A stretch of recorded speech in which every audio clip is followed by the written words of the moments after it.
Direitos Humanos. Conselho Nacional dos Direitos Humanos, CNDH, Lei Federal 12.986 de 2014. Olá, tudo bem com você? Eu sou Tiago Pacheco, delegado de polícia e professor de Direito Penal, Direito Processual Penal e Legislação Penal Especial, além de Direitos Humanos, né? Aqui na Prova Concursos. Vamos com um tema importante, um tema relevante que certamente vai contribuir e muito com a sua aprovação.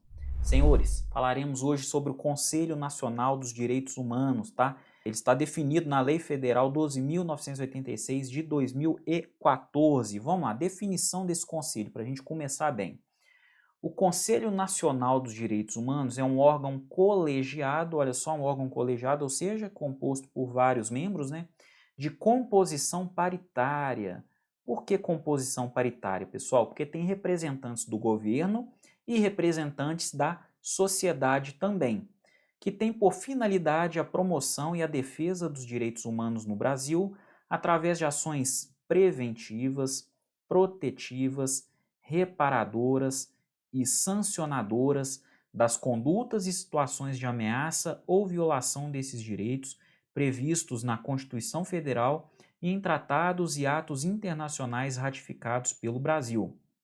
Olha só, pessoal, algumas importantes conclusões que a gente extrai desse parágrafo. Primeira coisa, é um conselho. Um conselho, ele é colegiado pela sua própria natureza, né? Vários integrantes.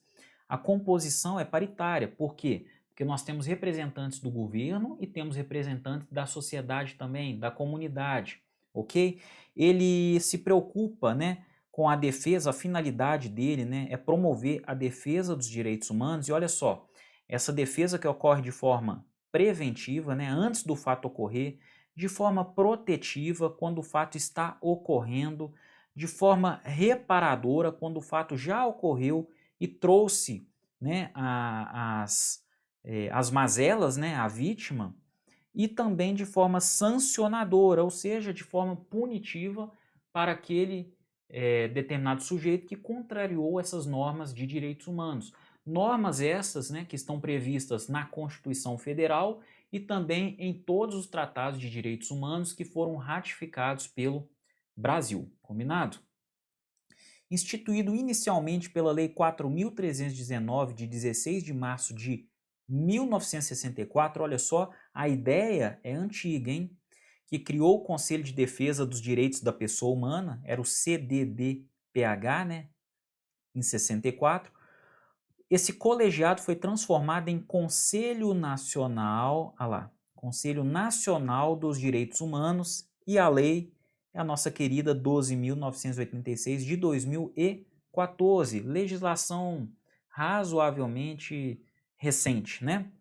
Então, o Conselho Nacional de Direitos Humanos desempenha sua missão institucional tendo como orientação os princípios relativos ao status, né, das instituições nacionais de direitos humanos. Então, ela tem status, né, das instituições nacionais de direitos humanos, que está lá no princípio de Paris, né, definidas pela ONU em 1992, marcados pelo pluralismo e pela autonomia. Pluralismo e autonomia, ou seja, todos os países, né, todos os estados soberanos que assinaram, né, o Tratado de Paris, eles possuem autonomia para criarem um Conselho Nacional, né, assim como nós criamos o Conselho Nacional de Direitos Humanos, para atuarem de forma interna em todas as questões relativas a violações ou ameaças, hein? Eu esqueci até de falar aqui, ó. Situações de ameaça, a mera ameaça é o suficiente, tá? Então, quando há violação ou ameaça de violação a esses direitos humanos, os países soberanos também possuem, né, autonomia para deliberarem sobre o assunto. Isso tudo de acordo com o Tratado de Paris, ok? Então vamos lá, pessoal. Adiantando aqui, ó, competências do Conselho Nacional de Direitos Humanos.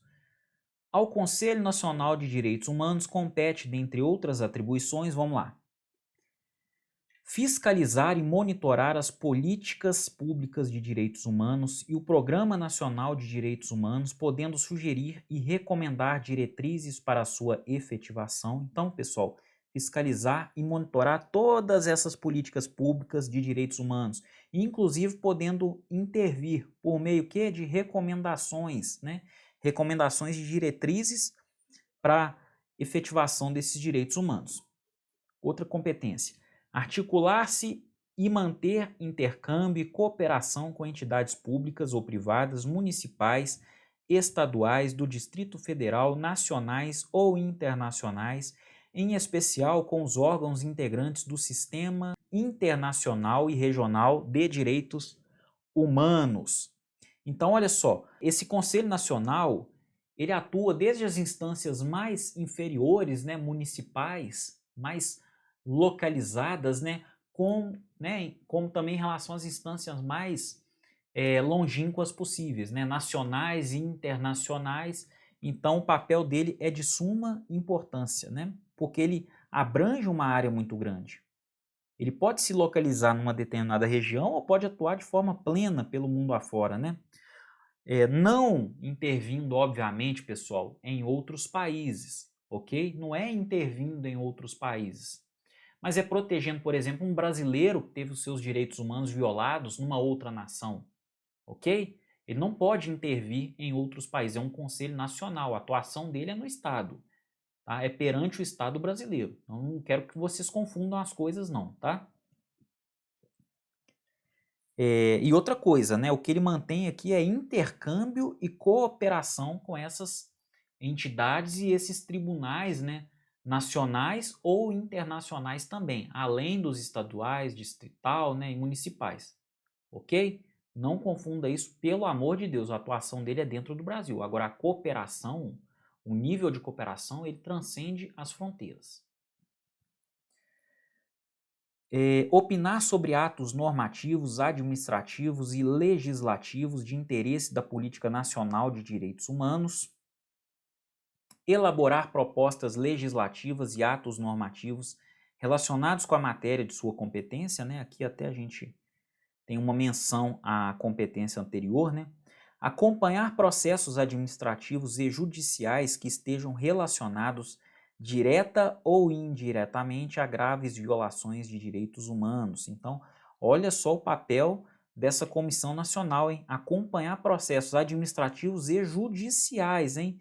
Que estejam relacionados direta ou até mesmo indiretamente a graves violações de direitos humanos. Agora, aqui tem uma coisa também, pessoal. Estamos falando de graves violações de direitos humanos. Não que existam violações de direitos humanos que a gente deve desprezar, mas aqui nós realmente estamos falando, poxa, é uma intervenção num processo, seja ele administrativo ou judicial. Então, estamos falando aqui, estamos mencionando graves, alguma coisa que abarca mais pessoas, ou abarca uma região maior, ou abarca uma conduta mais grave, né? Aí sim a gente pode inserir essa competência aí do conselho, né, de acompanhar processos administrativos ou judiciais. Expedir recomendações a entidades públicas e privadas envolvidas com a proteção dos direitos humanos. Dar especial atenção às áreas de maior ocorrência de violações de direitos humanos, podendo nelas promover a instalação de representações do Conselho Nacional de Direitos Humanos pelo tempo que for necessário. Então, olha só, para não deixar passar batido aqui, né, pessoal? Nessas áreas de maior instabilidade, né, pode o conselho até instalar uma representação, né, do seu órgão, pelo tempo que for necessário, instalar uma base mesmo, uma base fixa ou uma base móvel, tá? Receber representações ou denúncias de condutas ou situações contrárias aos direitos humanos e apurar as respectivas responsabilidades, né? Apuração de responsabilidades, né, pessoal? Aqui é o controle externo exercido pelo Conselho Nacional de Direitos Humanos em face dos órgãos, né, passíveis aí de desrespeitar essas promoções de direitos humanos e em face também de pessoas, né, de indivíduos que desrespeitam esses direitos humanos. Lembrando que aqui, ó, antes de falar aqui da próxima competência, lembrando aqui que estamos falando de processos administrativos, né? Obviamente, por quê? Porque o Conselho não compõe o Poder Judiciário. Estamos falando aqui de uma instância administrativa de controle, né? de investigação. Caso necessário, esse procedimento administrativo é remetido ao Poder Judiciário para que haja uma judicialização desse procedimento. Beleza? Acompanhar o desempenho das obrigações relativas à defesa dos direitos humanos, resultantes de acordos internacionais, produzindo relatórios e prestando a colaboração que for necessária ao Ministério das Relações Exteriores. Realizar estudos e pesquisas sobre direitos humanos e promover ações visando a divulgação da importância do respeito a esses direitos. Então vocês viram aí que as competências são as mais variadas e amplas possível, né? É realmente um conselho que tem atribuições suficientes para defender os direitos humanos aqui no território brasileiro. Infelizmente, na prática, nós não vemos o quê? O governo engessando ali recursos necessários para que esse conselho atue de forma mais efetiva e forma mais eficaz. Mas com o pouco que temos sim um conselho que pode caminhar, que possui as competências necessárias para se impor nas situações em que direitos humanos são violados, tá? Uma observação, a defesa dos direitos humanos pelo Conselho Nacional de Direitos Humanos independe de provocação das pessoas ou das coletividades ofendidas. Ele pode e até deve agir de ofício, independentemente de qualquer provocação. Ele pode agir de ofício por conta própria. Descobrir uma irregularidade, o Conselho pode ir atrás. Prerrogativas do Conselho. O Conselho Nacional de Direitos Humanos pode instaurar procedimentos apuratórios de condutas e situações contrárias aos direitos humanos e aplicar sanções em relação a essas condutas. Lembrando, pessoal, aqui sanções administrativas, tá? Sanções judiciais devem ser judicializadas antes, tá? Uma cópia do procedimento tem que ser encaminhado à justiça, tem que ter o processo vai correr normalmente, e aí sim as sanções judiciais são promovidas por meio de sentença, né? Para tanto, o Conselho Nacional de Direitos Humanos goza das seguintes prerrogativas. Vamos ver as prerrogativas. Requisitar informações, documentos e provas necessárias às suas atividades. Então, o Conselho pode sim requisitar documentos, provas, né, a outros órgãos que compõem, por exemplo, a segurança pública no nosso país. Pode ir lá na Polícia Militar do Paraná e cobrar. Polícia Militar, me envie via ofício isso que nós vamos analisar. Pode, tem esse poder sim, tá? Requisitar o auxílio da Polícia Federal ou de força policial quando necessário ao exercício de suas atribuições. Por que a prerrogativa inicial aqui menciona a Polícia Federal? Porque o órgão é nacional, mas o próprio texto normativo informa, pode pedir auxílio à Polícia Federal ou outras forças policiais. Pode ser a Polícia Militar do Estado de Minas Gerais, por exemplo, né, para aquelas questões locais, aquelas questões que estão ali, né, localizadas naquele determinado centro. Então, olha só, auxílio da Polícia Federal ou de força policial. E essa força policial pode ser a Polícia Militar, a Polícia Civil, a própria Polícia Federal, que já foi mencionada, a Polícia Rodoviária Federal, a Polícia Florestal, não importa, pessoal, força policial de modo geral, ok? E por fim, requerer aos órgãos públicos os serviços necessários ao cumprimento de diligências ou à realização de vistorias, exames ou inspeções e ter acesso a bancos de dados de caráter público ou relativo a serviços de relevância pública. Então, com essas prerrogativas, o Conselho Nacional de Direitos Humanos ele consegue colocar em prática também as suas competências, que, como nós já vimos aqui, são extremamente vastas e de suma importância para manter a ordem nacional e evitar o excesso, né, ou os excessos por parte das nossas forças, né, de segurança, né, os nossos governantes e também, por que não, os indivíduos, né, que promovem violações, os particulares que promovem violações graves aos direitos humanos, né? Por exemplo, trabalhos escravos, né, que ocorrem até hoje nos interiores aí da Amazônia, né? Então, são particulares, pessoal. O conselho tem competência? Tem competência também. Não é só órgão público, não. Não é só polícia, não. Ele intervém em absolutamente tudo. As competências são as mais vastas possíveis, conforme nós já analisamos aqui na aula. tá? E as sanções, pessoal? Vamos lá, sanções administrativas, né? Caráter administrativo. Ó. Dentre as sanções, o Conselho Nacional de Direitos Humanos pode aplicar advertência, censura pública, recomendação de afastamento de cargo. Ele recomenda à Polícia Militar, por exemplo, que determinado policial tem que se afastar. Recomendação de que não sejam concedidos verbas, auxílios ou subvenções a entidades violadoras de direitos humanos. A entidade violou direitos humanos, então vamos cortar as verbas dele, né? Dessa entidade. Observação, pessoal. As sanções previstas são aplicadas isolada ou cumulativamente, tá? Então, é uma ou mais dessas sanções que são aplicadas, sendo correspondentes e proporcionais às ações ou omissões ofensivas à atuação do Conselho Nacional de Direitos Humanos ou às lesões de direitos humanos consumadas ou tentadas imputáveis a pessoas físicas ou jurídicas e a entes públicos ou privados. Então, olha só, essas sanções são direcionadas não somente a servidores da segurança pública, como também a particulares, aos órgãos públicos, empresas, né, pessoal? Pessoas jurídicas também. Então, essas sanções que ocorrem de forma isolada ou conjunta, pode ser uma sanção, podem ser duas sanções ao mesmo tempo, podem ser 3 sanções, podem ser até as 4, por que não? Tá? Por que não? Porque elas ocorrem de forma conjunta ou isolada. As sanções de competência do Conselho Nacional de Direitos Humanos têm caráter autônomo, tá?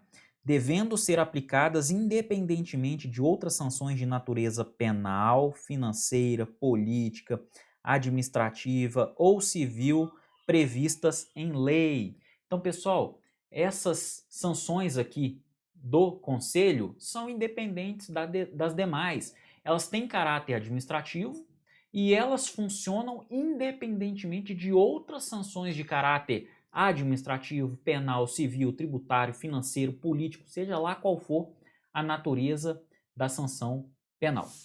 Combinado? Composição do Conselho, pessoal. Com a nova lei do Conselho Nacional de Direitos Humanos, tornou-se mais democrático e ampliou a participação social com 11 representantes da sociedade civil e 11 representantes do poder público, pessoal. O órgão é paritário, conforme eu mencionei lá no nosso primeiro slide, né? Então vamos lá, representação da sociedade civil, definida em assembleia das próprias entidades, né? O processo eleitoral se dá por meio da publicação de edital de convocação e realização de encontro nacional. Então, é necessário o quê? A publicação de um edital.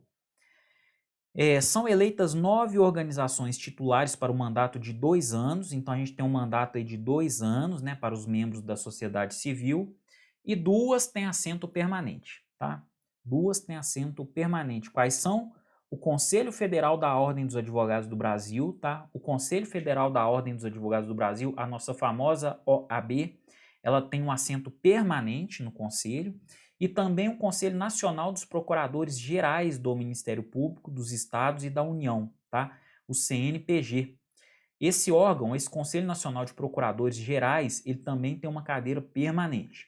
E as outras 9, né, as outras 9 que restam, né, são 9 organizações da sociedade civil de abrangência nacional e com relevantes atividades relacionadas à defesa dos direitos humanos. Pessoal, e lembrando, essas entidades, né, elas precisam ter abrangência nacional. E como é que escolhe essas 9 organizações da sociedade civil de abrangência nacional? Mais uma vez lembrando, por meio de editais, tá? Por meio de editais de publicação. É feita uma espécie aí de concurso ou licitação, a palavra não importa, mas é necessária a publicação de edital. As representações buscam assegurar a representatividade de raça, etnia, de gênero e também de gerações. Então, pessoal, preferencialmente aí brancos, negros, pardos, né, indígenas e também descendentes aí afrodescendentes, descendentes de indígenas, descendentes de portugueses, né, de europeus e por aí afora. O gênero, né, masculino, feminino, como todos nós sabemos, né, também os transexuais e etc.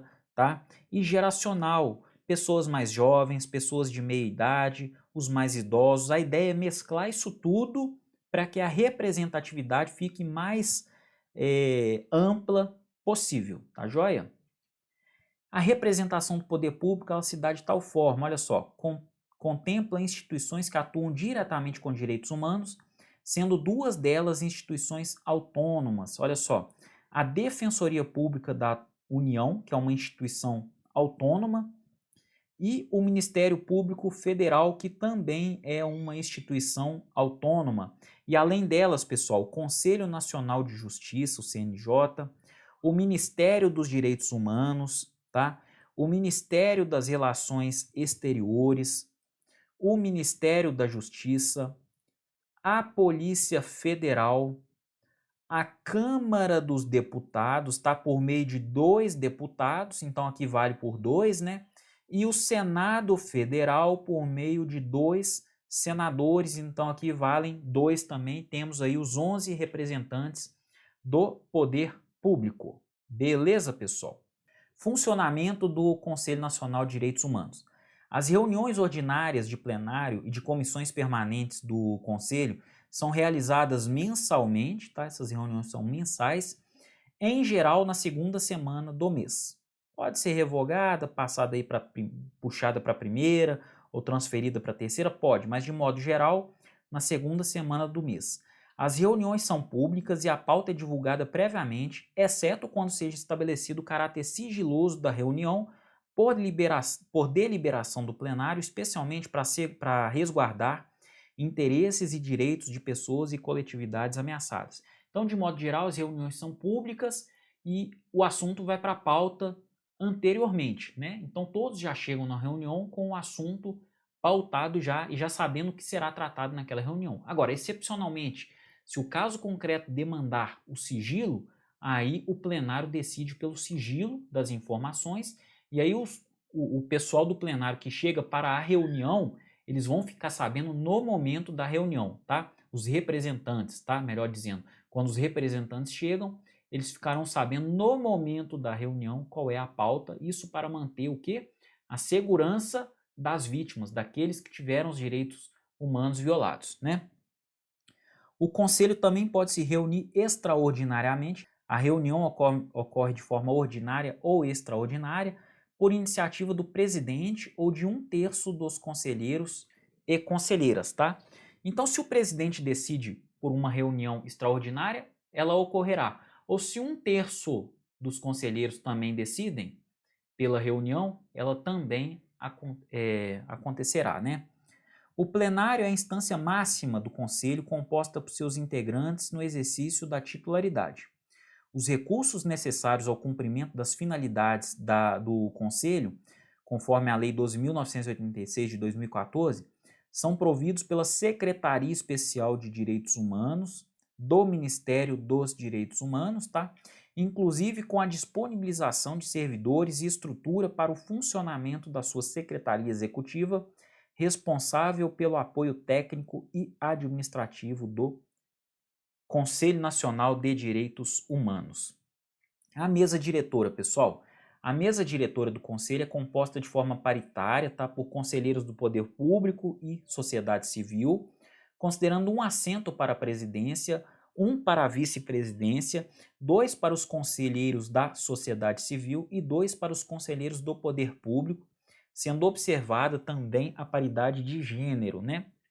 Paridade de gênero também, essa é a mesa diretora. A presidência e a vice-presidência, elas são exercidas por um representante do poder público e um representante da sociedade civil que alternam as funções após 1 ano de mandato, tá? Então, nos 2 anos de mandato, nós temos um representante do poder público e um representante da sociedade civil. Durante 1 ano, o representante do poder público será o presidente e o da sociedade civil será o vice, e no ano seguinte os papéis invertem. O representante da sociedade civil se torna presidente e o representante do poder público se torna o vice. Tá joia? Ambos são eleitos pelo plenário para mandato de 2 anos, também sendo observada a paridade de gênero no processo eleitoral.